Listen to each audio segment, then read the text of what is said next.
Hello everyone, welcome to Physics Simplified, where learning physics is fun and simplified.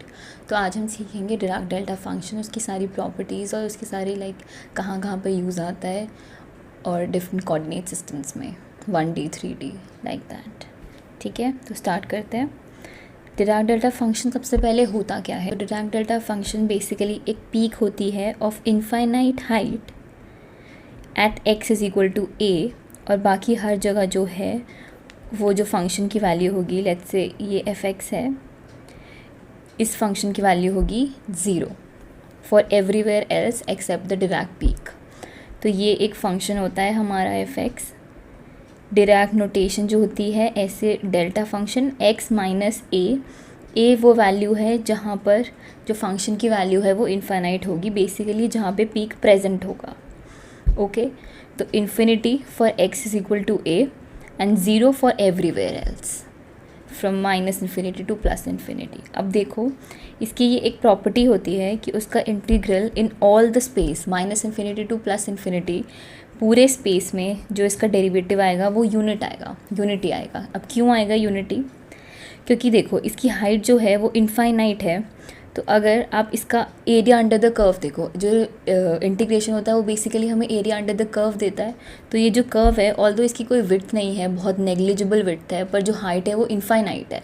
तो infinite height का क्या मतलब है कि जो इसका एरिया बनेगा वो इज़ इक्वल टू 1 ही बनेगा, ऐसा हम अज्यूम कर सकते हैं अगर इनफाइनाइट हाइट है।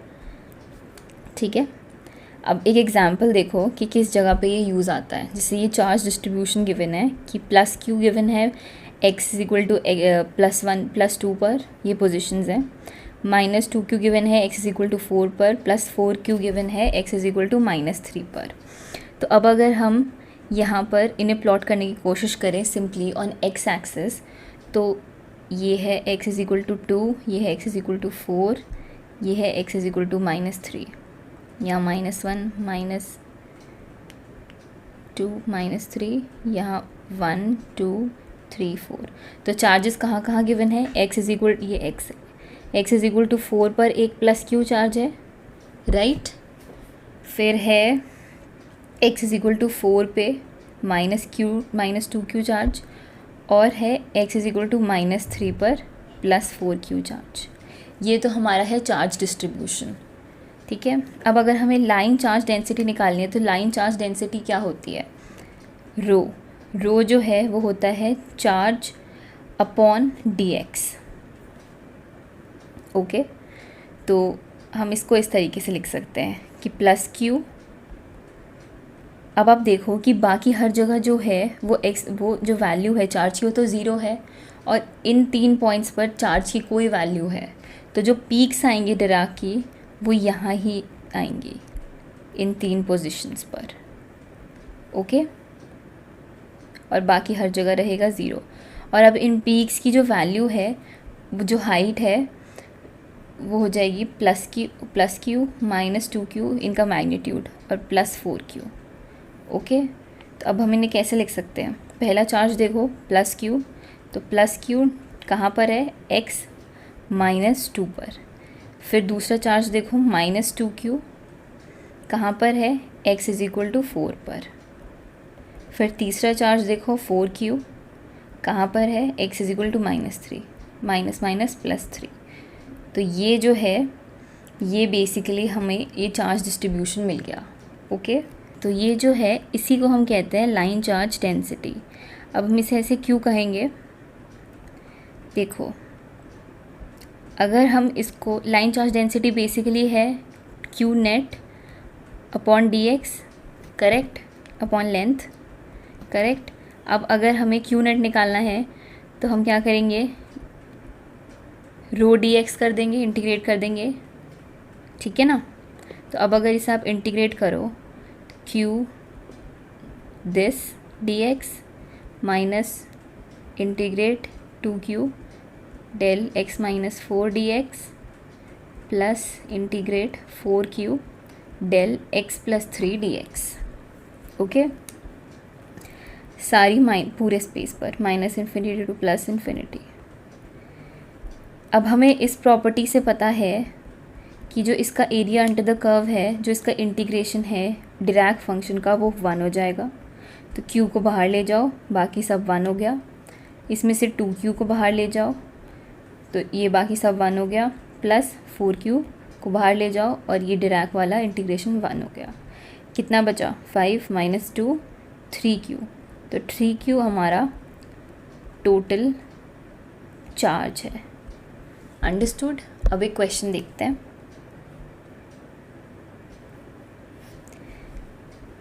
ये हमें दी है चार्ज डेंसिटी और हमें निकालना है टोटल चार्ज और चार्जेस की location. Charge density, line charge density given है, dx से इंटीग्रेट करोगे तो q नेट मिल जाएगा, क्योंकि अभी जो मैंने बताया चार्ज डेंसिटी जो है q अपॉन डिस्टेंस होती है, करेक्ट, dx dq/dx। ओके, तो अब हम देखते हैं इसे इंटीग्रेट करके।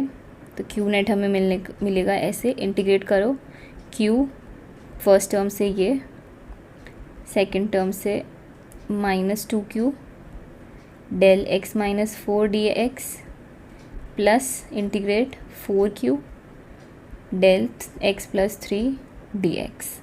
ठीक है, -इन्फिनिटी टू +इन्फिनिटी है सारी इंटीग्रेशन की लिमिट्स। ओके, q को बाहर ले जाओ, बाकी इंटीग्रेशन 1, -2q को बाहर ले जाओ, बाकी की इंटीग्रेशन 1, प्लस 4q को बाहर ले जाओ, बाकी की इंटीग्रेशन 1। कितना बचा? q 5 again 3q।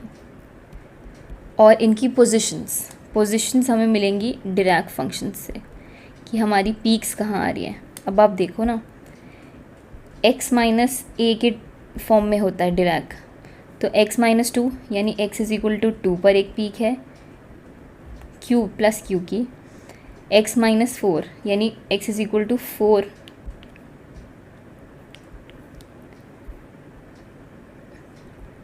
पर एक पीक है -2q की, क्योंकि माइनस है तो पीक जो है वो नीचे आएगी। यहाँ पर भी ये जो -2q वाली पीक है वो नीचे आएगी, क्योंकि इसका मैग्नीट्यूड जो है वो नेगेटिव है। ओके, और देन x + 3, तो x + 3 यानी x - 3, तो x = -3 पर ये पीक आएगी पॉजिटिव, क्योंकि जो हमारा चार्ज है वो पॉजिटिव है 4q। ठीक है, ऑब्वियसली पीक्स की हाइट जो है वो मैग्नीट्यूड पर डिपेंड करेगी। तो +q की सबसे छोटी, -2q की मैग्नीट्यूड में बड़ी, +4q की मैग्नीट्यूड में बड़ी। आइडियली जो पीक की हाइट होती है वो इनफाइनाइट होती है, लेकिन ये जो वैल्यूज़ होती हैं +q, मतलब जो भी वैल्यू होती है डिरैक के साथ, वो उसकी हाइट डिटरमाइन करती है। ओके, अब इसकी प्रॉपर्टीज़ देखते हैं। अगर प्रोडक्ट गिवन है किसी फंक्शन के साथ, लाइक लेट्स से f(x) और साथ में डिरैक फंक्शन गिवन है, तो उसके साथ हम क्या करेंगे। तो f(x), अब ये देखो, आप एक चीज़ देखो, इसे देखो, ये एक ग्राफ है, राइट, और यहाँ पे हमारी बस पीक है, और ये जो है ये हमारा फंक्शन है, मान लो ये फंक्शन है, और ये जो है ये हमारी डिरैक पीक है x = a पर। अब -इन्फिनिटी टू +इन्फिनिटी हम इसे इंटीग्रेट करेंगे, तो जो डिरैक वाला पार्ट देगा वो तो हमेशा 0 देगा for all x which is not a। अगर x जो है वो = a नहीं है यहाँ पर हर जगह एवरीवेयर, तो वहाँ तो डिरैक फंक्शन की वैल्यू 0 ही है ना, तो वो 0 है तो पूरा फंक्शन 0 है। तो सिर्फ हमें एक पॉइंट पे देखना है वैल्यू, जो कि है x = a पर। अब x = a पर जो f है वो f भी fa होगा, राइट, एक कांस्टेंट, और बाकी इंटीग्रेशन, ये इंटीग्रेशन की वैल्यू हो गई 1, तो हमें फाइनली मिल गया fa। ठीक है, तो fa जो है ये फाइनली मिलेगा अगर लिमिट्स -इन्फिनिटी टू +इन्फिनिटी है। अब अगर लिमिट्स a to b है, यहाँ a है और यहाँ b है, और जो यहाँ हमारा डिरैक का फंक्शन है वो c पर है, और c जो है a और b के अंदर है, इनसाइड है, तो इसमें भी हमें मिलेगा fc। ठीक है, अब अगर जो हमारी लिमिट्स है वो a और b है, और जो हमारा लेट्स से यही a है और यही b है, और जो हमारा डिरैक का फंक्शन है उसकी पीक भी a पर ही है, जो कि वन ऑफ द लिमिट्स पर ही है, उसके इनसाइड नहीं है, ऑन द लिमिट है, राइट। तो इसके बारे में हम कुछ नहीं कह सकते, ये नॉट डिफाइंड होता है, ठीक है। अब अगर ए और बी दो लिमिट्स हैं और डी एक पॉइंट है, ए और बी ये लिमिट्स हैं, और डी जो है हमारा डिरैक फंक्शन का पॉइंट है, और ये डिरैक की जो पीक है वो हमारी लिमिट्स के बाहर है, राइट। ये जो लिमिट्स हैं ए और बी, इनके बाहर हमारी पीक है। तो अब हर जगह यहाँ जो डिरैक का फंक्शन है वो ज़ीरो है, क्योंकि कोई वैल्यू ही नहीं है except x is equal to d in this case, और x is equal to d जो है वो हमारी लिमिट्स के तो बाहर है, तो इसलिए ये जो है ज़ीरो देगा। अंडरस्टूड। चलो, अब अगर डेरिवेटिव ऑफ डिरैक हो एक फंक्शन के साथ प्रोडक्ट में, लाइक दिस, ये फंक्शन है और ये डेरिवेटिव ऑफ डिरैक है, तो अब इसको हम कैसे करेंगे, इसे हम बाय पार्ट से खुद सॉल्व करके देखते हैं। ये LHS ले लो, इसको ले लो तुम फर्स्ट और इसको ले लो तुम सेकंड फंक्शन, हम बाय पार्ट से सॉल्व करेंगे। First as it is, second का इंटीग्रल, डेरिवेटिव हट जाएगा, लिमिट्स लगाओ, माइनस इंटीग्रल ऑफ फर्स्ट का डेरिवेटिव एफ डैश एक्स, इसका इंटीग्रल डिरैक का, और dx। ये जो है ये ज़ीरो देगा। क्यों ज़ीरो देगा? क्योंकि डिरैक की वैल्यू इन्फिनिटी और माइनस इन्फिनिटी दोनों पर ज़ीरो होती है, ठीक है। लाइक ऑब्वियसली ज़ीरो ही होगी ना, क्योंकि सिर्फ x is equal to A पर एक पीक है, बाकी हर जगह तो ज़ीरो ही है, तो प्लस माइनस इन्फिनिटी पर भी ज़ीरो ही होगी, ठीक है। तो ये ज़ीरो, फिर माइनस, अब इस उसको देखो इंटीग्रल को, ये हमारा वही फॉर्म आ गया। तो अब हम इसको अगर एक फंक्शन मांग ले gx, तो हमें यही वाली प्रॉपर्टी लगानी है। तो यहाँ पे gx है और यहाँ पे डिरैक फंक्शन है, तो देखो x is equal to A पर ये हमारा डिरैक फंक्शन है, और यही समझ लो f डैश x है। तो हम f डैश x की सिर्फ वैल्यू लेंगे x is equal to A पर और उसे निकाल देंगे बाहर, और बाकी का जो हमारा डिरैक का इंटीग्रेशन आ जाएगा वो आ जाएगा 1। तो क्या बचा? माइनस एफ डैश ए, और इसकी जो अब हमने किया था फर्स्ट ऑर्डर डेरिवेटिव के लिए, ऐसे हम second order, third order, nth order किसी भी डेरिवेटिव के लिए निकाल सकते हैं। उसका जनरल फॉर्म ये होता है, एफ एक्स और any nth derivative of Dirac का इंटीग्रेशन विल गिव मी -1 की पावर n जो है वो ऑर्डर ऑफ डेरिवेटिव है, F N dash A, N dash जो है वो nth डेरिवेटिव ऑफ एफ है, और at value A is the peak, जो डिरैक की पीक है उसकी position, okay. Derivative of a discontinuous function, अब देखो लेट्स से ये एक फंक्शन है, ये डिसकंटिन्यूस है, इन सब पॉइंट्स पर डिसकंटिन्यूस है, क्योंकि डिसकंटिन्यूस फंक्शन क्या होता है, ये let's say x is equal to a है, तो यहाँ पर अगर हम लेफ़्ट से देखें तो ये वैल्यू है, लेट्स से ये वैल्यू है एक t, और ये वैल्यू है ज़ीरो फंक्शन की, F X is equal to zero है, और यहाँ F X is equal to T है, ठीक है, और x is equal to A पर। अब x is equal to A पर लेफ़्ट हैंड लिमिट से देखोगे तो वैल्यू एफ एक्स की कितनी है? ज़ीरो, और उसी x is equal to A पर अगर राइट हैंड लिमिट से देखोगे, यहाँ से आती हुई, इधर से आती हुई, तो ये तो हमारे पास t है। तो दो different values of f x हैं, फंक्शन की हमारे पास दो डिफरेंट वैल्यूज़ हैं at only one point, x is equal to a, तो इसको कहते हैं हम डिसकंटिन्यूस फंक्शन, ठीक है। तो अब आप देखो कि इससे भी हमें मिलती हैं डिरैक पीक्स। कैसे मिलती हैं? इधर जो है कर्व हमारा ऊपर जा रहा है तो पीक ऊपर आएगी, इधर कर्व जो है वो हमारा नीचे जा रहा है डेरिवेटिव की, फंक्शन के डेरिवेटिव की विद रिस्पेक्ट टू x, ठीक है। नीचे जा रहा है तो पीक नीचे, ऊपर जा रहा है पीक ऊपर, कर्व कहाँ जा रहा है वो देखना है, ऊपर जा रहा है अगेन ऊपर, नीचे जा रही है अगेन नीचे, तो पीक्स इस तरीके से आएंगी।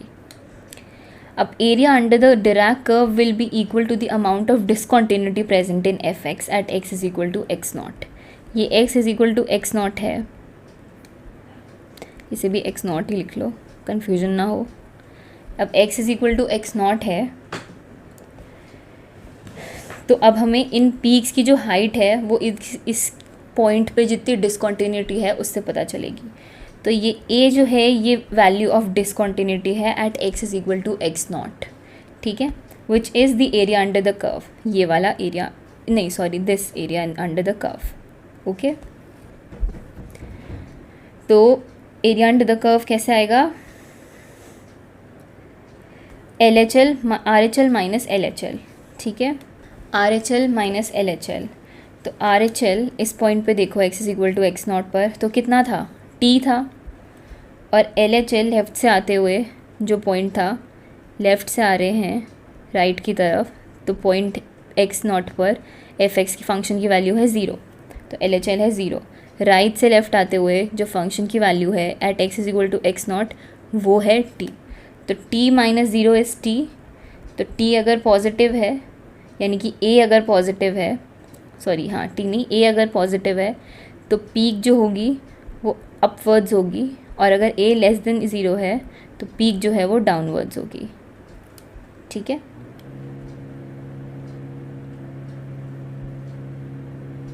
इसको एग्जाम्पल से देखते हैं।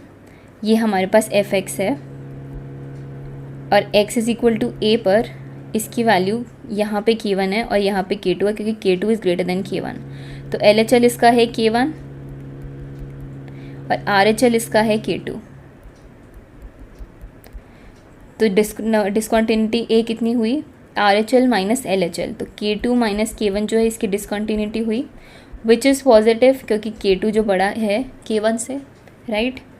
तो अब हम df/dx को कैसे लिख सकते हैं, एक सबसे पहले तो हम इसकी पीक कैसे बना सकते हैं, क्योंकि पॉजिटिव डिसकंटिन्यूटी है तो पीक ऊपर, ठीक है, at x is equal to a।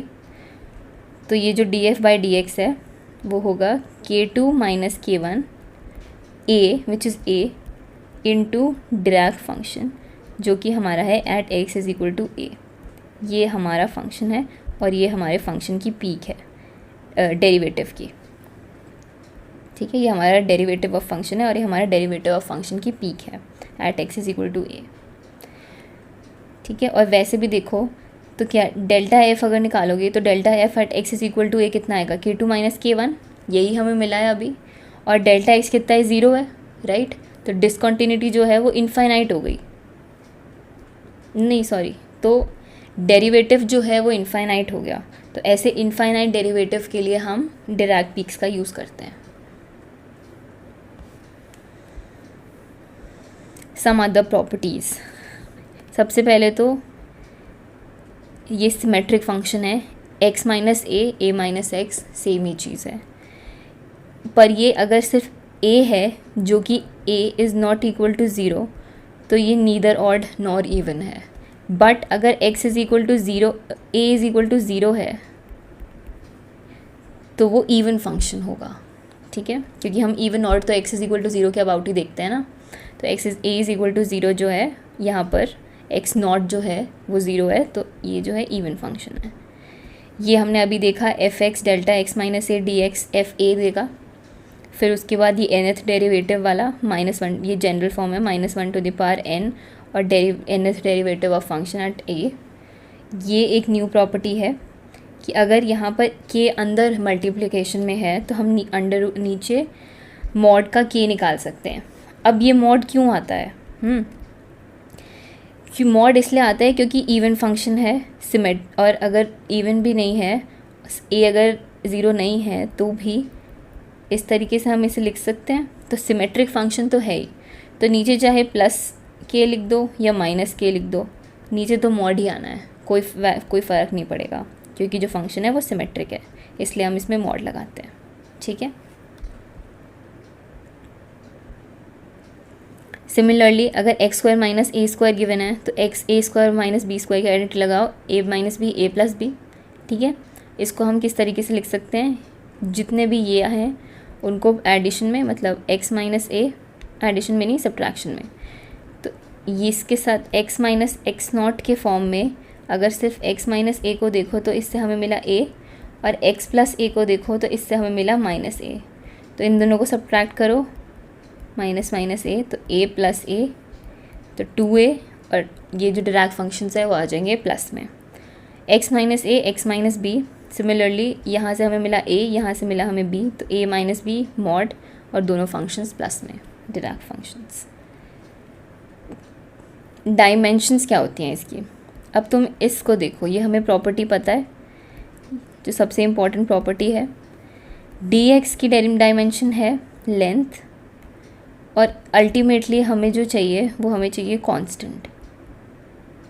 तो अब इसकी क्या डायमेंशन होगी, हमें कांस्टेंट मिल जाए, लेंथ इनवर्स ऑब्वियसली, ठीक है। तो लेंथ इनवर्स जो है वो डायमेंशन हो जाती है डिराक फंक्शन की इन 1D form. Another important property होती है कि अगर हमें कोई फंक्शन का डिराक दिया है, लेट्स से हमें साइन पाई एक्स का डिराक दिया है, तो इसका जो वो बनता है, ये फॉर्मूला याद रखने का है। तो इसका जो फॉर्म बनेगा, जो सॉल्वेबल फॉर्म होगा, जिसको हम लाइक प्रॉपर्ली ग्राफ कर सकते हैं, वो होगा summation over x I delta x minus x I upon ji dash x I. तो एक्स आई जो है वो रूट्स ऑफ जी एक्स है, जो हमें फंक्शन गिवन है उसका रूट्स, और जी डैश जो है वो डेरिवेटिव ऑफ जी है। अब एक क्वेश्चन देखो, अगर साइन पाई एक्स गिवन है तो ये जी है हमारे पास साइन पाई एक्स। अब अगर हमें इसके रूट्स निकालने हैं तो हमें क्या करना होगा, इसको इक्वल टू 0 रखना होगा। रूट्स तभी निकलते हैं जब वैल्यू 0 हो फंक्शन की, उसे ही रूट्स कहते हैं। ऑल वैल्यूज़ ऑफ एक्स जिस पे फंक्शन 0 दे दे उसको ही रूट्स कहते हैं। तो कब आएगा, n पाई पर, तो x जो है वो n हो गया। तो इनफाइनाइट रूट्स हैं इसके, तो ठीक है। अब हमें g डैश चाहिए एट एक्स आई, तो साइन पाई एक्स का डेरिवेटिव क्या होगा, pi cos pi X, sine का कॉस पाई मल्टीप्लाई में, और एट अगर ये x है। अब अगर हमें एक्स आई पर ही देखना है तो पाई कॉस पाई n, क्योंकि x अभी हमारे पास n आया है, तो नीचे डिनोमिनेटर में तो यही आ जाएगा। अगर इसमें डालें समेशन ओवर एक्स आई जो है वो एक्स आई रहेगा, एक्स आई जो है वो n हो गया ना रूट्स, तो x माइनस n, ठीक है, अपॉन डेरिवेटिव का मॉड पाई कॉस पाई n। ये जो है ये हमारा प्लॉटेबल फंक्शन हो गया। अब ये देखो n की वैल्यू डालो, 1 2 3 4 0 डालो, ठीक है। साइन 0 पे भी 0 ही होता है, जितनी डालोगे सब पे पीक्स आएंगी। x इज इक्वल टू 0 पर, 1 पर, 2 पर, 3 पर, सो ऑन। तो ये सारी डायरेक्ट पीक्स आएंगी। Okay, that is all. अगर समझ आया तो please like share and subscribe to physics simplified. Thank you.